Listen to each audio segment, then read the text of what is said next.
আচ্ছা শোনো, আজকে তোমাদের লেসন নাম্বার 7 শুরু হবে।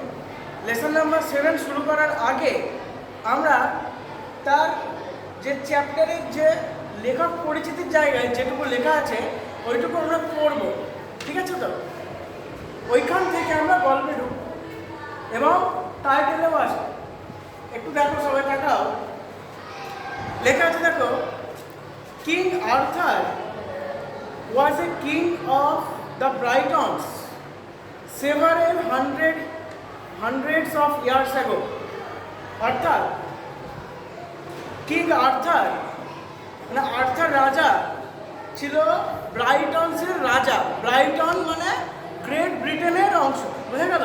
ব্রাইটনের রাজা, গ্রেট ব্রিটেন এর রাজা, বা মানে এখনকার দিনে যেটা আছে ইংল্যান্ড, হ্যাঁ, several hundred of years ago, অনেক শত শত বছর আগে। তাহলে তার অস্তিত্ব কখন খুঁজে পাই? শত শত বছর আগে। He was a very popular and brave king.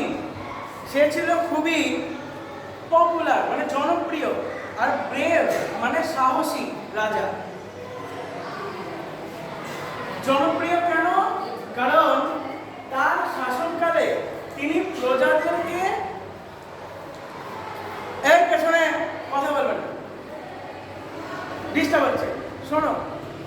জনপ্রিয় রাজা কখন হয়? রাজা কখন জনপ্রিয় হয়? যে রাজা প্রজা হিতকর কাজ করে, মানে প্রজাদের জন্য কাজ করে, ভালো ভালো কাজ করে, সবাইকে ভালো রাখে, সেই রাজাই জনপ্রিয় রাজা হয়। নাহলে যে রাজা শাসন মানে যে রাজা শাসন কার্যে মানে নিজের ইচ্ছা মতো কাজকর্ম করে, সবাইকে অত্যাচার করে, সে কি জনপ্রিয় হতে পারে? সে কখনো জনপ্রিয় হতে পারে না, সে কুখ্যাত হয়ে যায়, তাকে কেউ পছন্দ করে না, সবাই ভয়ে ভয়ে চলে। বোঝা গেল? এর জনপ্রিয় ছিল কারণ এখান থেকে বুঝতে হবে না একে সবাই ভালোবাসত। আচ্ছা, ব্রেভ কিং কেন? কারণ সে অনেক সাহসী যুদ্ধ জয় করেছিল, সে সাহসের সাথে রাজত্ব করত এবং শত্রুপক্ষের সাথে মোকাবেলা করত।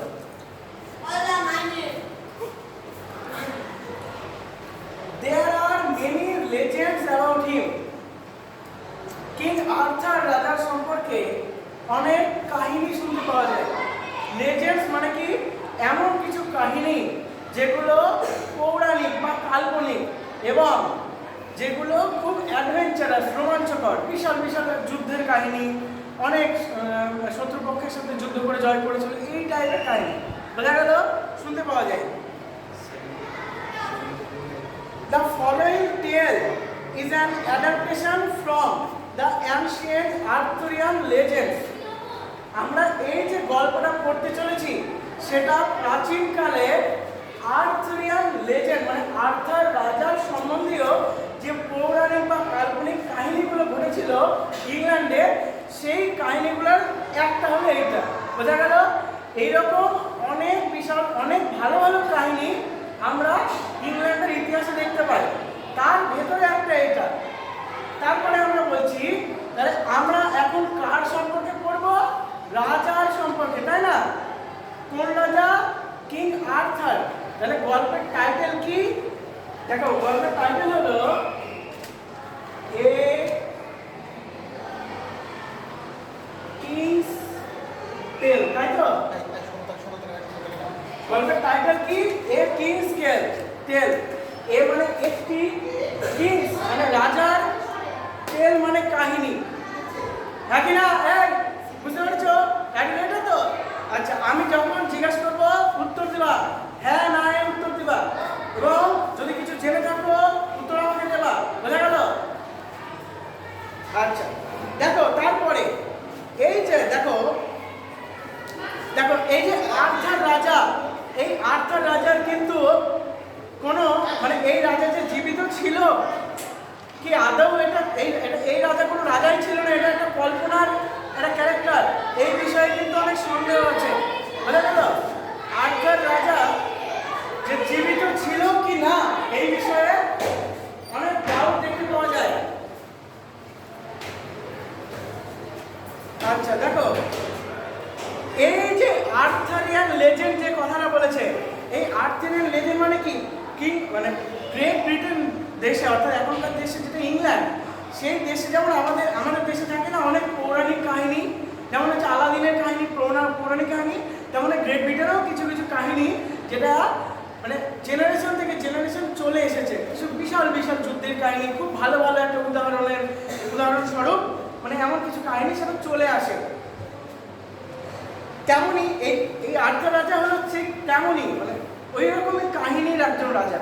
হ্যাঁ, আচ্ছা, যাকে মনে করা হয় যে এই রাজা স্যাক্সনদের সাথে যুদ্ধ করে ইংল্যান্ডকে বাঁচিয়েছিল। এবং এই রাজার চরিত্রটা আমরা ইতিহাসে কোন সময় দেখতে পারি? মিডিয়াভাল, মধ্যযুগে। আমাদের ইতিহাসকে 3 যুগে ভাগ করা হয়, একটা হচ্ছে অ্যানশিয়েন্ট, একটা মিডিয়াভাল, একটা মডার্ন। অ্যানশিয়েন্ট মানে প্রাচীন, মিডিয়াভাল মানে মধ্যযুগ, আর মডার্ন মানে আধুনিক যুগ। যেমন এই আর্থার রাজার কাহিনীটা মধ্যযুগের কাহিনী, বোঝা গেল? আমি আবার বলছি, এই রাজা আসলে কি ছিল না ছিল না এই বিষয়ে অনেক সন্দেহ আছে। হ্যাঁ, তাই গল্প হিসাবে শোনো কাহিনীটা।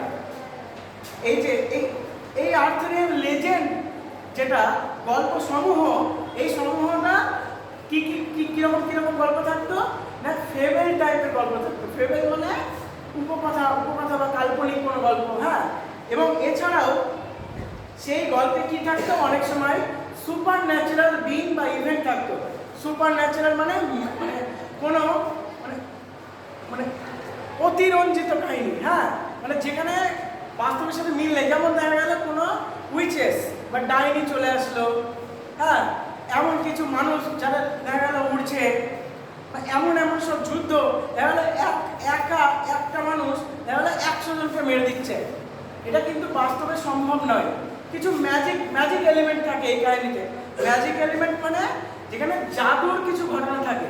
হ্যাঁ, দেখা গেল কেউ দেখা গেল কিছু কাহিনী আছে, কেউ এমন একটা জাদু করে দিল যে ওই সবাই যুদ্ধ থেমে গেল, সব যুদ্ধ থেমে গেল, বা কাউকে কেউ বশে করে নিল। এগুলো কি ম্যাজিক এলিমেন্ট, তাই না? এগুলোর সাথে বাস্তবে কোনো মিল নেই। আমি কি চাইলে পারবো যে তোমাদেরকে আমি এমন কিছু ম্যাজিক করে দিলাম, তোমরা আর একটা কথা বলতে পারছো না? পারবে না তো। অর্থাৎ এটার সাথে বাস্তবে কোনো মিল নেই, এমন কিছু কাহিনী আছে। এবার আমরা গল্পেতে ঢুকছি, মূল গল্পে। দেখো গল্পে কি বলছে, মেনি হান্ড্রেডস অফ ইয়ার এগো, অনেক শত বছর আগে, England was ruled by a king called Uther Pendragon. ইংল্যান্ডে কে রাজত্ব করতো শত বছর আগে? বলো, উথার পেনড্রাগন। বলো আমার সাথে, বলো, উথার পেনড্রাগন।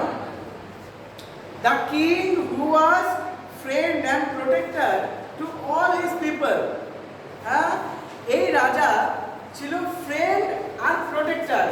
একাধারে এই রাজা ছিল, যেমন একাধারে ছিল ফ্রেন্ড মানে বন্ধু ছিল সকলে, আর কি ছিল?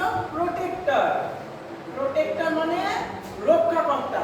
হ্যাঁ, সে যেমন রক্ষা করতো সবাইকে বিপদ থেকে, যেমন সকলের বন্ধুও ছিল। was fair to everyone, সে সকলের সাথে সমানভাবে ব্যবহার করতো, কাউকে উঁচু কাউকে নিচু করতো না। বোঝা গেল? The people of Britain lived in peace. ব্রিটেনের মানুষরা তার শাসনকালে শান্তিতে বসবাস করত। and happiness, তারা অনেক খুশি ছিল। tending their flocks and tilling their fields, তারা কি করত? পশুপালন করত এবং তারা কৃষি কাজ করে জীবনযাপন করত। ঠিক আছে?